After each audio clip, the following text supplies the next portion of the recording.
Bases are loaded, the game is tied, bottom of the 7th, and there are 2 strikes and 3 balls, full count. Next batter is up, sweaty and nervous, awaiting the pitcher's move. First pitch is hit, and there, hits the ball out of the park, a home run indeed. The game of softball is exciting and thrilling, and the skills and fundamentals of it are just a few things that go along with it. And today I'll inform you guys about the fundamentals of the game of softball.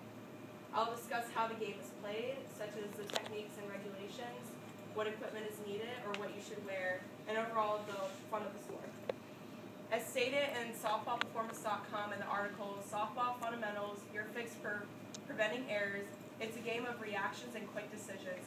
Trusting your ability to play the game right is very important, and it will lead to less errors along the way, so you have to be on your toes in this game. How the game is played comes with a lot of different techniques. There's 7 innings in a game. That means on the top, there's a top of the inning and a bottom of the inning. It starts at the top and ends at the bottom. Pretty simple.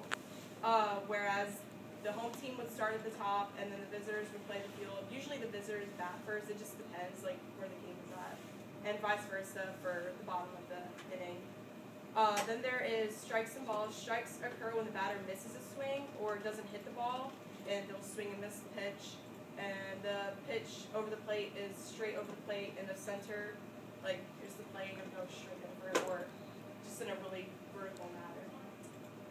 And then, what else? Center of the plate, and then the ball is when it's pitched over home plate, but it's really high. You can't swing at it, or it's really, really close to the batter where it can almost hit them. But sometimes that can count as a strike. It just depends, like what the umpire calls. If the batter, and then 3 strikes is an out, and 4 balls let the batter run to first base. So if they get 4 balls, they automatically get to go to first base. And if the batter gets hit from the ball, like if they get hit anywhere on their body, they automatically get to what you call walk to first base. So you could just go. Usually they're okay. If they're hurt really bad, you can get another runner. It just depends on how they got hurt. And then each team gets 3 outs before switching to the field for the next part of the inning.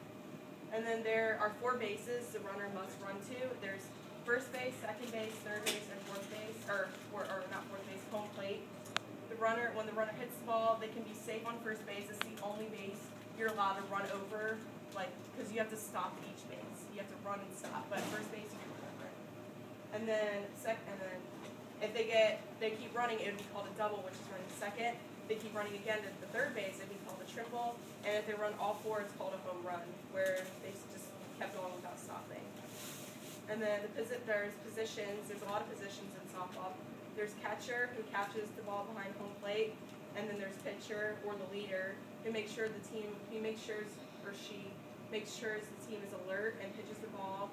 And so basically, catcher and pitcher have to be like partners. Basically, they're both leaders. If you see that. There's first baseman, second baseman, shortstop, which is between second and third, and then there's third baseman, and then we go to the outfield, and it just depends on what league, because a lot of outfields have like 4 or 5 outfielders, and then outfield there's left field, which is behind third base, and then there is center field, which is the leader in outfield, and they're right in the dead center, and then there is right field, which is behind first base.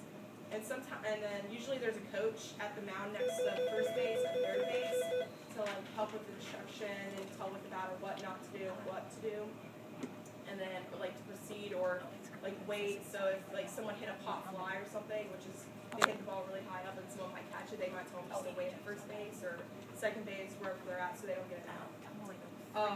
The regulations vary in different leagues. So if you don't have a certain brand of gear, that person can't use the equipment. And usually most leagues don't let you have any type of jewelry on for the safety of the person getting hurt and someone else getting hurt, and it doesn't fall off or whatever they have. There's really important have good sportsmanship, meaning to be fair to others. Don't disrespect another player, because there's a lot of fights in softball. I would know. I've experienced it. There's not really too many rules except just respecting each other and just play the game and do what you're supposed to do and listen to each other and just do well. Some equipment that's essential for softball. This includes the glove, which is left or right hand. I usually use the left hand. And then there's the bat, which is obviously what the pitcher, you the helmet, the headgear that you use to protect so you don't get hit in the head, or if you're sliding, you don't get punched in the head by a softball. The other equipment includes the batting gloves. You don't have to, but it gives you a better grip on the bat when you hit the ball. And then there's sliding shorts or the pants. I usually wear the shorts because it has like padding on the leg, so you don't get like cut up really bad. And then there's the cleats, which is, they have like spikes, I guess you call spikes, underneath it, so it doesn't like, it can like stick to the ground better, I guess. So you don't slide on the field, so if it's like a rainy day, you don't slide and hurt yourself. You can just like stick to the ground and run. Most importantly though, have fun playing softball. It's good to win, but playing with the best you can and knowing you did well is what really counts. Because if I had a really, like my team did terrible and I know I did really good, that's what I get really excited about. If I hit like a doubleheader or whatever, I get really excited about that. Having fun helps you make a lot of new friends, and over the years I've made so many close friends and I loved it. And softball has always been a passion for me, and I still play to this day, and it'll never grow old. Overall, the game of softball comes with a lot of different techniques, fundamentals, and practice. This is a sport where it gives me and my audience a feeling of excitement and accomplishment I've done for my team, as well as my supporters who watch me play, like my mom. As quoted by the articles of Softball Sports Quotes, said by Robbie Nash, strive the best you can be. Focus, watch, listen, and learn. Try never to be satisfied with good enough, and above all, love what you do. Share that passion with others and always stay humble. Nobody likes a big head no matter how good you are.